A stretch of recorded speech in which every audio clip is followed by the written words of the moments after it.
Welcome back to the deep dive. You've given us an incredible stack of sources today, a kind of advanced glossary that moves us beyond the English you speak every day. This feels like the English you use to think, to analyze, and really interpret the world. That's absolutely the mission. We're strapping in for something truly advanced today. We aren't just looking at basic vocabulary. Yeah. We are looking at the intellectual architecture of great storytelling and, high-level rhetoric. Right. Our core focus is C2 level literary intelligence. So we're really examining how stories are told, why they're told, and this feels critical.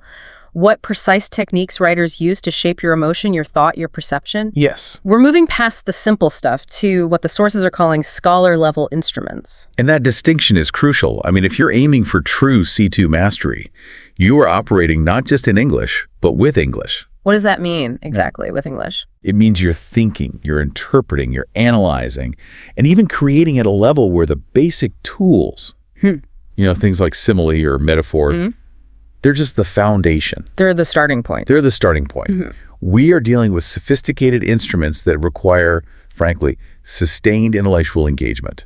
Terms like metafiction, synecdoche, and Bildungsroman. So let's talk about the payoff for you, the listener. What's the real-world benefit of internalizing this new layer of vocabulary? Is it just about sounding smart at a dinner party? Far from it. No, the benefits are tangible and, I think, really powerful. Mastering this vocabulary expands your academic intelligence. How so? Well, you stop reading just for the plot, for what happens next, and you start reading for technique. Okay. And this dramatically improves your critical reading ability across all domains, not just literature, but legal documents, political speeches, everything. So knowing these terms allows you to articulate exactly how a text works its magic on you. Precisely. It makes your own advanced writing and your communication just, educated, elegant, and acutely precise. Perfect. Let's start assembling that toolbox then. We're beginning with section 1, compressing complex ideas, figurative language, and rhetorical power. Right. So we're diving into figures of speech that allow writers to distill these massive, complicated concepts into single, surprising symbols or quick, meaningful comparisons. It's all about rhetorical efficiency. And we have to begin with the concepts of substitution and compression. This is really where a writer achieves eloquence through verbal shortcuts, loading vast meaning into a tiny phrase. And the first term here, which, it demands some critical attention, is synecdoche. It's a noun. Okay, let's unpack this definition, but then get to the application fast, because I know this one gets confused. It does. So synecdoche is defined as a figure of speech where a part represents the whole, or sometimes the whole can represent a part. A part for the whole or a whole for the part? Exactly. And as our source emphasizes, the core purpose is rhetorical compression. It's about distilling a complex idea into a singular, manageable symbol. The classic textbook examples are pretty familiar, right? Like saying the White House when you mean the entire U.S. executive branch. Or all hands on deck. Right, hands for sailors. But how does this function at a C2 level in, say, modern analysis? It functions by focusing attention and often controlling the emotional perspective of the reader. Ooh, okay. Think about the phrase we see all the time in journalism, boots on the ground. This is a profound synecdoche. I never thought of it that way. It shifts the focus completely away from the individual soldier's identity, their name, their humanity, and it places it squarely on their function. The military presence. The act of occupation, of movement. It compresses the entire psychological and logistical reality of a deployment into a tangible piece of footwear. That's fascinating, because it highlights that synecdoche isn't just efficient, it can be manipulative. By focusing on boots, you're almost forced to think about the physical operation, not the personal cost. Precisely. And this is where we need to introduce that advanced distinction that the C2 listener really needs to grasp, the difference between synecdoche and metonymy. Okay, this is the one. Let's nail this down. So synecdoche is a part standing in for the whole. The boots are physically part of the soldier's uniform. The hands are physically part of the workers. It's an internal relationship. Right, internal. Got it. So what's metonymy? Metonymy, on the other hand, is where an object or a concept is used to stand in for something it's associated with, but not physically a part of. The classic example is the crown standing in for the monarchy. The crown isn't a physical part of the monarch. It's a symbol, an associated concept. So synecdoche is internal substitution. Metonymy is external association. You've got it. Yeah. And grasping that technical difference allows for far more precise rhetorical analysis. It's a game changer. That distinction really does elevate the conversation immediately. Okay, moving on to another powerful form of rhetorical compression, allusion. A noun defined as an indirect reference to something famous, literary, or historical. Allusion is pure intellectual shorthand. It is the writer leveraging external shared knowledge to enrich the text without cluttering it up with a long explanation. Right. So if a speech makes an allusion to, say, Icarus. Exactly. The writer doesn't need a whole paragraph detailing the dangers of overreach and hubris and ambition. They just drop the name Icarus, and instantly you, the reader, have loaded that entire classical context, the ambition, the melted wings, the fatal fall into that single moment. It's a powerful tool. It's a high-stakes move, though, isn't it? Oh, absolutely high stakes. Allusion is an act of inclusion and exclusion. It assumes the audience is well-informed. And if you miss the allusion, You miss a whole layer of thematic or emotional depth. In C2 writing, a sophisticated writer will use these complex allusions to establish a tone of intellectual community with the reader. It signals, we're both scholars here, let's skip the basics. that makes the text feel elegant, but also, potentially difficult if you're not in on the secret. Okay, let's move into what the outline calls the architecture of exaggeration and contrast. We're starting with conceit. Right, conceit, a noun. You can think of it as the evolution of the metaphor. It's an extended, elaborate, and often very surprising comparison between two things that are, on the surface, fundamentally very different. This is definitely a C2 term because it demands sustained intellectual effort from the reader. It's not the simple like or as of a simile or even the single phrase of a metaphor. The sources cite comparing the human mind to a labyrinth. How does a writer sustain something like that successfully? They have to commit to the structure, fully. If the mind is a labyrinth, the writer must then explore that comparison consistently. You have the hidden paths of memory. The dead ends of confusion. Exactly. The minotaur of trauma, lurking in the center, the search for the core of the self. It's a comparison that has to hold up an entire argument or a whole poetic structure. And this is why we see conceit so often in metaphysical poetry, right? Like in the works of John Donne, they're wrestling with these vast philosophical or spiritual concepts. And they need a single, sustained structural comparison to contain all that complexity. Absolutely. The conceit is where the writer commits to exploring a complex idea by mapping it onto an unlikely structure. So if the comparison seems forced or it kind of collapses halfway through, Then the writer has failed the intellectual contract of the conceit. It requires incredible technical skill. Okay, next let's address hyperbole. We all know it's exaggeration, but for the C2 analyst, the question isn't really what it means, but how it functions to maybe manipulate credibility or build a character's voice. Exactly. Hyperbole is deliberate exaggeration, purely for emphasis or effect. While the common phrase, I've told you a million times, just communicates frustration. Right. In literature, it can tell you volumes about the speaker. Oh, you mean if a character is constantly speaking in hyperbole, we learn that they're melodramatic, maybe unreliable, or they're seeking constant attention. It defines their internal world. It does. It just raises the emotional volume of the statement, ensuring the reader understands the character's emotional state, even if they don't believe the literal claim. So it's a tool for defining voice and persona. Yes. The sophisticated reader analyzes the reason for the exaggeration, not just the fact of it. Let's pivot to contraction and dramatic effect with oxymoron, the combination of two contradictory words. The power of the oxymoron lies in its conciseness. When you write deafening silence, you're using the dramatic clash of two incompatible concepts to generate a new, intensified image. The silence is so absolute it feels loud. It's a moment of compact paradox. It packs so much meaning into just two words. I find that oxymoron is often used when normal language fails or when a situation is just inherently paradoxical. For instance, describing a political outcome as a bitter victory, it combines success and pain in one quick phrase. And this is where we should definitively draw the line with the beginner tool, the simile. Okay. We all know simile uses like or as.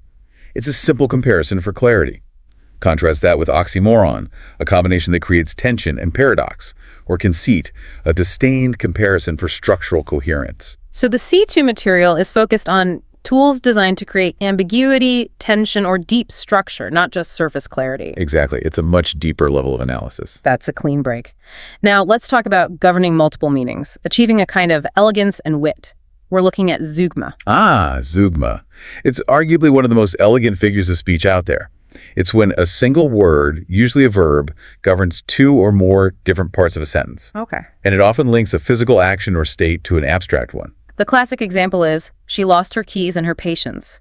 The verb lost physically applies to the keys, but it applies metaphorically to her patience. That's the one. But zeugma seems incredibly hard to master without it sounding, well, accidental.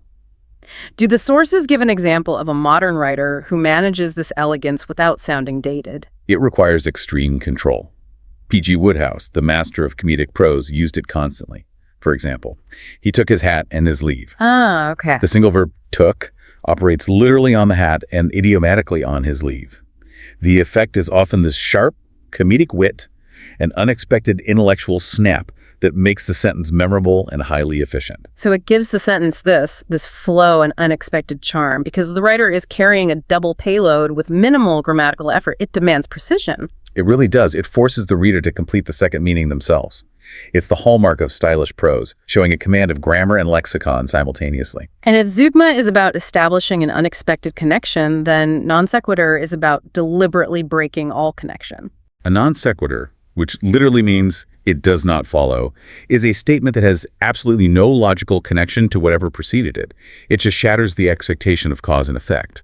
The application here often moves outside of strict literature, right? Yeah. Into rhetoric, theater, and, as noted, absurd comedy. The humor or the dramatic effect comes from that sudden, disorienting collapse of logic. Right. It's the writer intentionally injecting randomness. But it can also be used seriously in literature, can't it? To signal a character's mental breakdown, maybe, or profound confusion? Absolutely. If a character is discussing their future plans and suddenly says, "I prefer the color green," that non sequitur signals that their internal logic is fractured. It's a deliberate rhetorical choice to inject illogic into the conversation. It's the rhetorical equivalent of just abruptly changing the subject at a dinner party, and we, as readers, need to analyze why the writer chose to be rude to the narrative flow. Exactly. Or rather, I agree wholeheartedly that the purpose must be analyzed. That's the C2 move. That concludes our first section on rhetorical power. We started small with the word or phrase, but now we are shifting to section 2. Mastering narrative architecture, character, journey, and form. We're moving from individual phrases to the big structural elements that define the entire story. And we have to anchor this analysis by clearly defining the driving forces of any story, starting with the characters who define the action. We start with the protagonist, the main character whose journey drives the story. As we established, the C2 level insight from our sources requires moving way beyond the simple hero definition. The crucial distinction, and this is so important for modern literature, is that a protagonist does not have to be good, nor do they have to win. The protagonist's role is not to be a moral exemplar, but to be the primary vessel for the psychological experience of the narrative. That reframing is essential, especially when you're analyzing modern lit with all its anti-heroes and deeply flawed characters. The source notes that the protagonist often changes psychologically, and their moral hesitation becomes the emotional core of the novel. We follow them because their struggle is internal, it's relatable, it's complex, even if we completely condemn their actions. The journey is frequently one of moral ambiguity. Can you give us an example? Sure. When you analyze a character like Raskolnikov in Crime and Punishment, he is morally compromised, to say the least. Yet he is unequivocally the protagonist because his internal struggle is the engine of the entire book. So the external events, the murders, are just reflections of his deep internal conflict. Precisely. Conversely, we have the antagonist, the character or force that opposes the protagonist. And again, the advanced insight here broadens our perspective. The antagonist is not always a villain. Right. Not just a guy with a mustache. No, it's the character or the force that provides the central opposition. In complex literature, this opposition can be non-human elements. The crushing weight of society, an unchangeable fate, the indifference of nature. Or, and this is common in modern novels, the hero's own mind, their trauma, their past. Exactly, their own internal limitations. That can be the most compelling antagonist of all. So if we look at a novel about addiction, the antagonist might not be a specific drug dealer, but the addiction itself, the psychological and chemical force. Absolutely. Or in a historical novel, the antagonist could be a rigid, unjust social structure. Understanding the antagonist as a force of opposition rather than just a malicious character lets us analyze much deeper literature. It shifts the entire reading experience from a simple battle of good versus evil To a complex setting of a protagonist against a powerful, often faceless obstacle. Now, to help us understand the protagonist better, writers often employ the foil, a noun defining a character specifically designed to contrast with another character to highlight their specific traits. The foil is a narrative tool of comparison and definition. They serve as a controlled point of difference. I always think of Sherlock Holmes and Dr. Watson. The perfect example. Watson is the foil to Holmes. His grounded, pragmatic, almost ordinary approach highlights Holmes's eccentric brilliance and his detachment from normal society. It's a deliberate character juxtaposition, then. It's there to sharpen the focus on the main character's defining features. The contrast deepens our understanding of the protagonist by giving us a clear baseline. Right. The foil doesn't usually drive the plot, but they drive the meaning of the protagonist's actions. It's highly structural. The writer chooses the foil specifically to illuminate one dimension of the central character: morality, intellect, emotional capacity, you name it. Okay, now let's discuss a crucial structural form dedicated entirely to this idea of character development. Bildungsroman, this German term. It describes a novel focused specifically on the process of growing up. Growing up and psychological development. Yes. This is the novel of formation. It traces a journey from innocence, often through a period of conflict or isolation, eventually leading to self-awareness and integration into society. So the structure dictates that the external events are just catalysts for the internal psychological growth. That's the core of it. What are the key elements a C2 reader should be looking for in a Bildungsroman? It's more than just a teenager getting older, right? Oh, much more. You should look for specific stages. There's usually a loss of innocence, often through a traumatic event. Okay. Then a period of wandering or conflict where the hero tests their values against the world. And that's followed by a moment of recognition or self-acceptance where they finally understand their role, even if it's a difficult or limited one. What are some classic examples? Great Expectations or Jane Eyre are textbook examples. And we should also acknowledge its subgenres, like the Künstlerroman. Yes, which is a Bildungsroman focused specifically on the growth and development of an artist. This just shows how detailed the study of narrative structure can become. The Künstlerroman is fascinating because the struggle for identity is intertwined with the struggle for creative expression, often setting the protagonist against a society that doesn't understand their art. It's a highly sophisticated structural lens. Okay, let's talk about layers of storytelling now, starting with the frame story. A frame story is essentially a narrative container. It's a story presented inside another, larger story. It's a sophisticated technique that controls the reader's relationship to the central events. The sources list a few primary reasons writers use this: adding depth, offering multiple perspectives, or, and this seems critical, establishing reliability, or sometimes unreliability. Can you expand on that control aspect? Of course. By placing the core narrative within a frame, the author dictates the context through which you consume the material. If the frame is a dusty diary found 50 years later. That structure immediately introduces distance, questions of memory, historical bias. Exactly. If the frame is a series of tales told by multiple travelers, like in the Canterbury Tales, the frame offers multiple, often contradictory viewpoints on a single society. The frame is the lens, and the writer is choosing the prescription. This brings us to perhaps the most philosophically challenging term in this section: metafiction. This is fiction that is consciously aware that it's fiction, and it draws attention to that fact. Right. Metafiction breaks the fundamental contract of reading, that willing suspension of disbelief. How does it do that? A classic metafiction technique is when the narrator openly admits they're being written, or they comment on the book's pacing, or they question the events they just described. So this isn't just the narrator winking at the reader, it's a profound structural technique. How does the act of the narrator calling attention to their own fictionality change the reader's perception? It forces active critical engagement. When the narrator says something like, "I could stop here and give you a detailed description of the weather, but I won't," the reader is forced to realize they are reading a constructed artifact. You're suddenly aware of the author's choices. Yes. We are compelled to consider the act of authorship and the constructed nature of reality within the text. It's a way of turning the novel inward, making the process of writing the subject of the writing. And the most advanced forms of metafiction use unreliable narrators who question the source material itself, right? Maybe finding errors in their own memory or transcripts. Yes. The narrator becomes not just a conduit for the story, but an active critic of the story's own truth claims. It is a highly analytical and inherently C2 level concept because it requires the reader to step back and analyze the structure, not just consume the content. Shifting to specific narrative delivery mechanisms, we have epistolary. This is an adjective, and it describes a story told entirely through documents, letters, emails, journals, that kind of thing. The structure itself dictates a fragmented, pieced-together reading experience. We mentioned Dracula utilizing this format. The advantage is intimacy, isn't it? We get direct access to the character's immediate thoughts and feelings, unfiltered by some omniscient narrator. That's a huge part of it.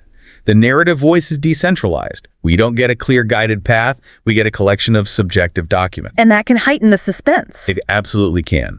The reader is often ahead of or desperately behind the various characters, piecing together the true horror only as the last diary entry is read. It makes the reader an active investigator. Next up, a genre term, whodunit. This is a very specific structural type of mystery where the identity of the criminal is only revealed at the very, very end. The key is the structural contract. The author must intentionally mislead the reader. And our sources note that these novels are typically filled with red herrings and false suspects. The entire narrative architecture is designed around managing suspense and misdirection. But, and this is crucial, it has to play fair enough that all the clues were there all along. Right, so you can go back and see them. It's a highly stylized form that depends entirely on narrative control. The author's ability to distribute information just slowly and inaccurately enough to keep the truth hidden, but accurately enough to satisfy the reader upon the final revelation. Finally, in this section, we have abridgment. An abridgment is simply a shortened version of a longer work. The critical analysis here is about what is lost in that shortening process. So the abridgment keeps the essential plot, but typically removes long descriptions, subplots. Philosophical musings, stylistic flourishes. Yeah. Yes. While it offers efficiency for the reader, it often sacrifices the texture and the stylistic depth of the original work. It prioritizes the plot function, the what happened over the intricate prose, the how it was told. That's a perfect way to put it. An advanced reader understands that reading an abridged version is reading a summary of the plot, not experiencing the author's full literary art. Excellent. That was a serious dive into the structural blueprints. Now we shift to section 3. Tone, theme, and underlying meaning, the philosophical toolkit. So these are the terms that define the message, the mood, and the deeper symbolic experience of the literature. We can start with symbolic meaning and moral lessons, beginning with allegory. Allegory is defined as a story where the entire structure symbolizes deeper political, moral, or philosophical meanings. The key phrase there seems to be entire structure. It is. The entire narrative acts as a sustained metaphor for an external reality. George Orwell's Animal Farm is the definitive example. It functions as a complete allegory of the Russian Revolution. So every animal, every action, every plot twist corresponds to a real-world figure or a historical movement. Exactly. This is a critical point of distinction from illusion, which we discussed earlier. Illusion is an indirect, single reference. Whereas allegory is sustained symbolism across hundreds of pages, the text has to be readable on two levels simultaneously: the literal story of the animals and the symbolic story of political history. And the intellectual labor for the C2 reader is maintaining both of those interpretations at once. It is. And if the political commentary fails to align with the farm narrative, the allegory just falls apart. It requires immense narrative consistency and intellectual weight. Closely related, but maybe simpler in its structural execution, is the parable. A parable is a simple story specifically designed to teach a moral or philosophical lesson. Unlike the multi-layered complexity of allegory, the parable aims for immediate, singular instruction. So its purpose is highly didactic. It's meant to teach. The sources note that many religious texts communicate wisdom through parables, and the simplicity is its strength, right? It makes the lesson accessible, memorable, and directly applicable without requiring the reader to decode sustained political or historical commentary. If allegory is a complex puzzle box, the parable is a clear, polished window through which the moral message is viewed. Great analogy. Moving to narrative pacing and controlling anticipation, we have foreshadowing. Foreshadowing is a hint or a clue dropped by the author about what will happen later in the narrative. It's a tool for managing reader expectation and building tension. The provided example, the use of a broken mirror as clear foreshadowing of tragedy, is powerful because it's often symbolic. It doesn't have to be a line of dialogue. No, it can be a repeated, ominous image. The author uses this tool to install a sense of dread or anticipation in the reader, letting them know, consciously or subconsciously, that the narrative trajectory is heading toward a specific, predetermined outcome. It feels like the author is rewarding the astute reader. It is. When the tragedy finally strikes, the reader doesn't feel cheated. They feel satisfied that they recognize the setup.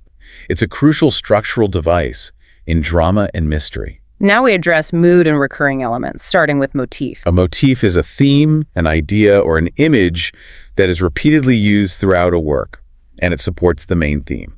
The example given is the recurring motif of mirrors representing identity. The repetition is what elevates an image into a motif, right? The key.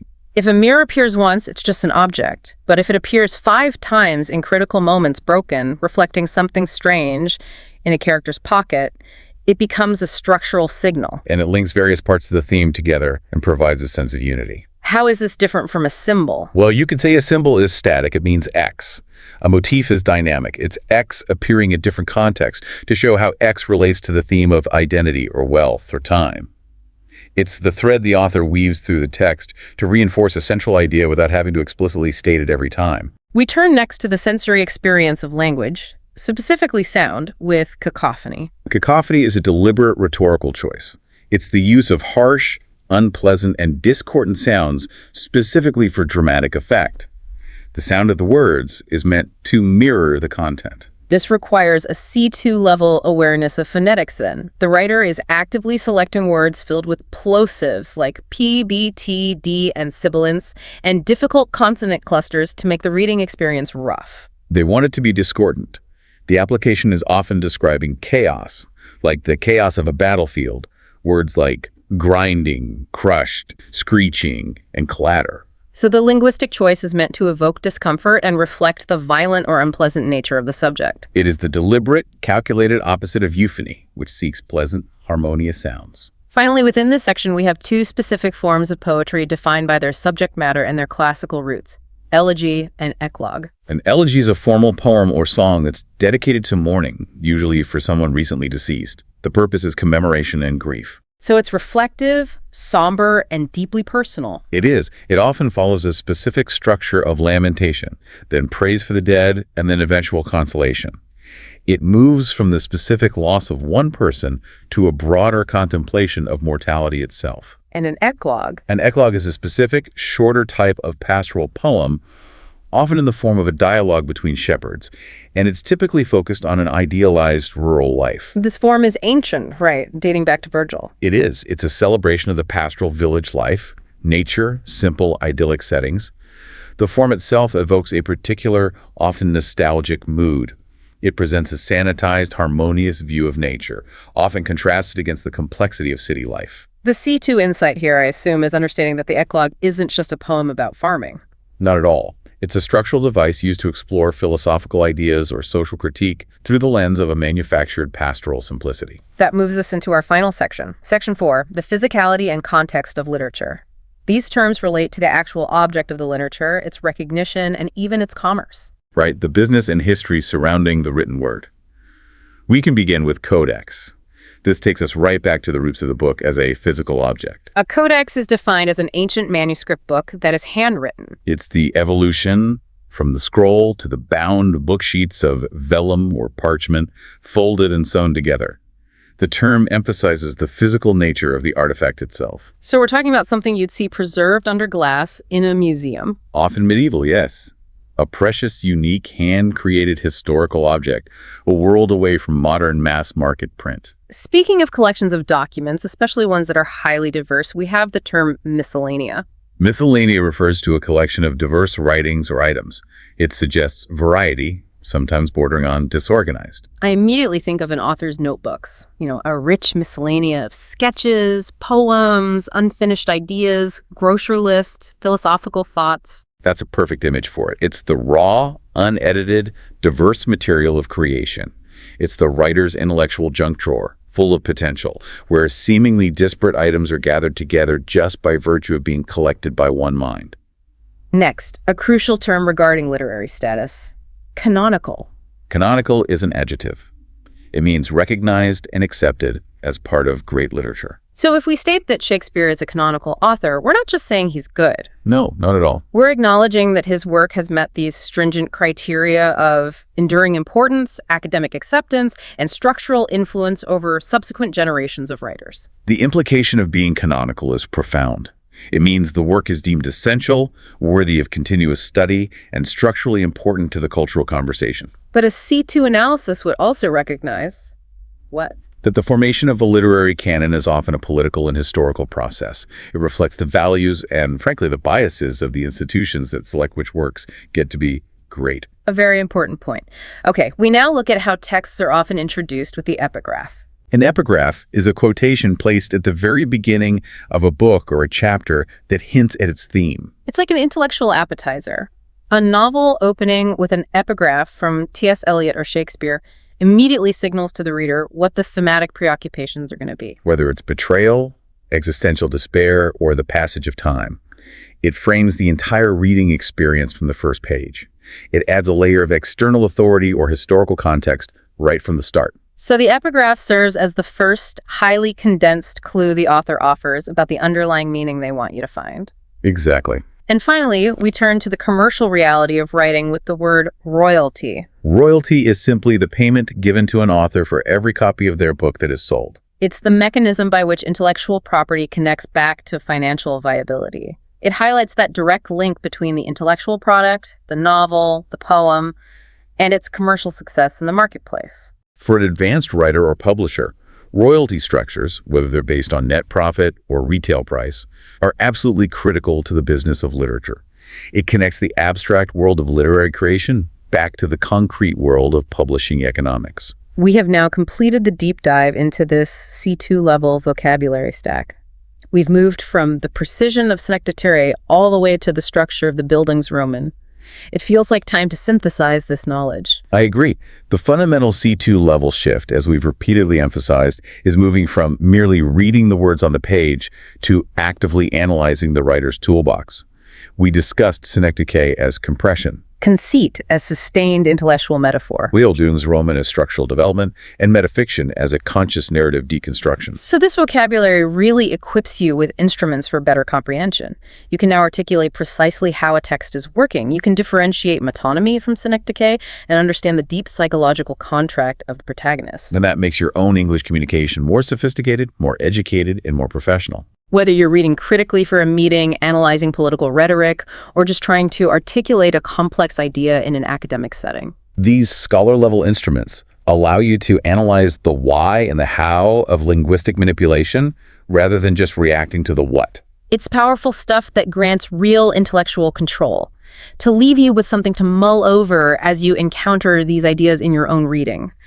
Let's circle back to metafiction. As a reminder, metafiction is when the narrator acknowledges their own fictionality. The story knows it is a story.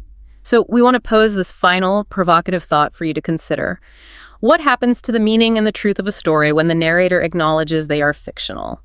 If the story knows it's a story, does it become more or does it become less capable of reflecting reality? When the story admits its own constructed nature, does that self-referential honesty actually liberate it to reveal a deeper, perhaps more unsettling truth about the human condition that conventional fiction can't touch? Or does the admission of artifice ultimately limit its capacity to emotionally connect and reflect the world outside the page? Think about the narrative authority and the authenticity of a text the next time you encounter one that questions its own existence. That's a fantastic intellectual puzzle to carry forward. We hope you feel equipped to be educated, elegant, and precise after today's deep dive. Go out and look for these scholar-level instruments in your next reading project.